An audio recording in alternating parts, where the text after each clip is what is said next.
À 10 heures du matin, je mettais au point à ma fenêtre mon journal de fouilles, quand j'entends des cris.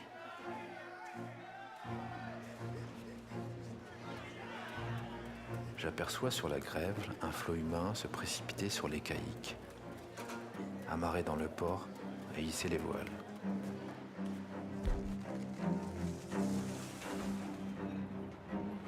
Un mot a circulé de bouche en bouche. Ils arrivent.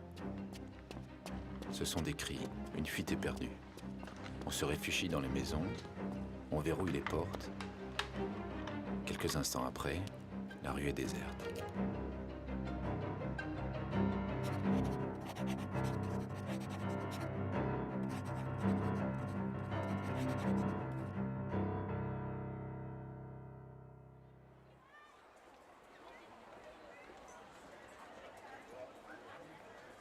Είμαι ιστορικός τέχνης με ειδίκευση στην φωτογραφία. Έχω σπουδάσει στο Παρίσι όπου ζω εδώ και 27 χρόνια και γενικά ασχολούμαι με ανάλυση και έρευνα ιστορικών αρχείων.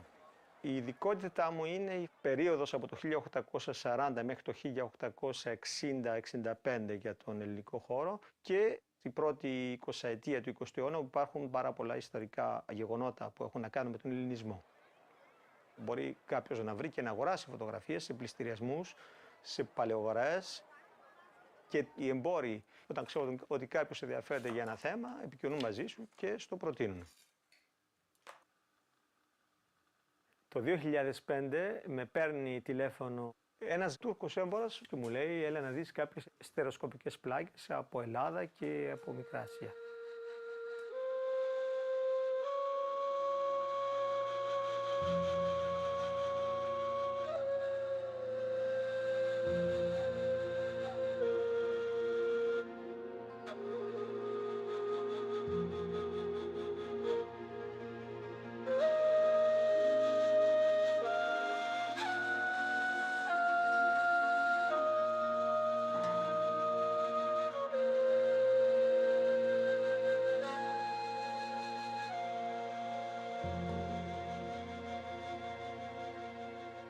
Οι φωτογραφίες αυτές, οι πλάκες οι φωτογραφικές, γράφανε την εξής φράση στα γαλλικά «Événement de Fossé 1914», γεγονότα στη Φόγια 1914.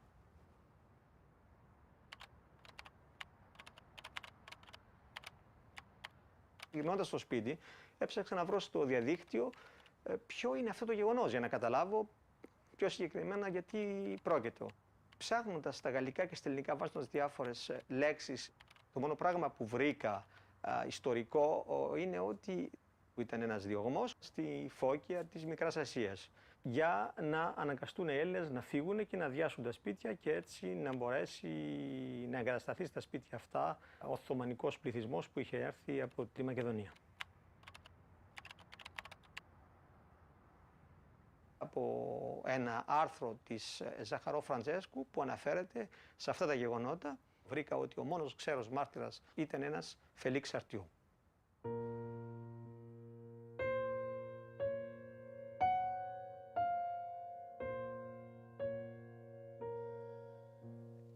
C'était un passionné d'archéologie, mais il avait beaucoup de cordes à son arc. D'abord, il était ingénieur, il avait fait Polytechnique, il travaillait dans les chemins de fer du Nord. Il était écrivain. J'habite l'appartement qu'il a habité. Il y avait des bibliothèques absolument partout et des livres partout. Il n'y avait que ça. Il n'y avait aucun tableau, quelques meubles, mais enfin que des livres. Il y avait des archives au 8e étage, des archives au 7e et des archives ici. Les photos de Fossé étaient dans l'appartement même.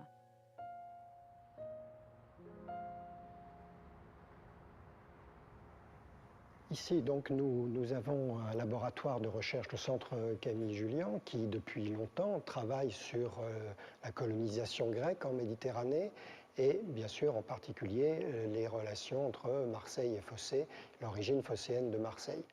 Alors, au début du XXe siècle, la situation archéologique pour les Français en Asie mineure était vraiment très faible, très limitée.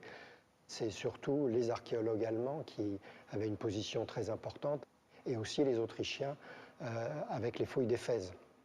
Donc le gouvernement français a pensé qu'il fallait, pour des raisons aussi nationalistes vraiment et de rivalité avec l'Allemagne, que les choses changent.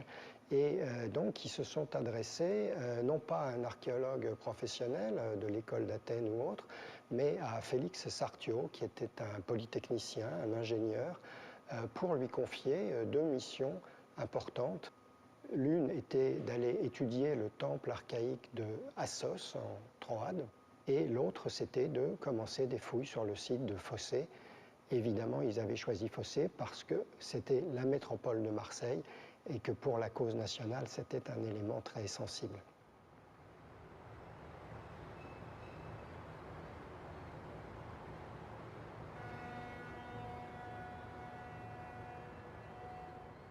Marseille a été créée donc par des phocéens grecs venus d'Asie mineure en 600 avant Jésus-Christ. Cette histoire est d'autant plus belle que c'est une histoire d'amour, puisque la fondation de Marseille repose sur l'arrivée d'un bateau grec dirigé par un navigateur qui s'appelait Protis, qui arrive le jour où doit se marier la princesse locale avec un prétendant. Cette princesse doit désigner celui qu'elle veut comme époux en lui tendant une coupe d'eau. La princesse, Gyptis, l'attend à Protis, c'est-à-dire au navigateur grec, et c'est le mariage de la terre et de la mer et de Marseille avec Phocée et avec la Méditerranée.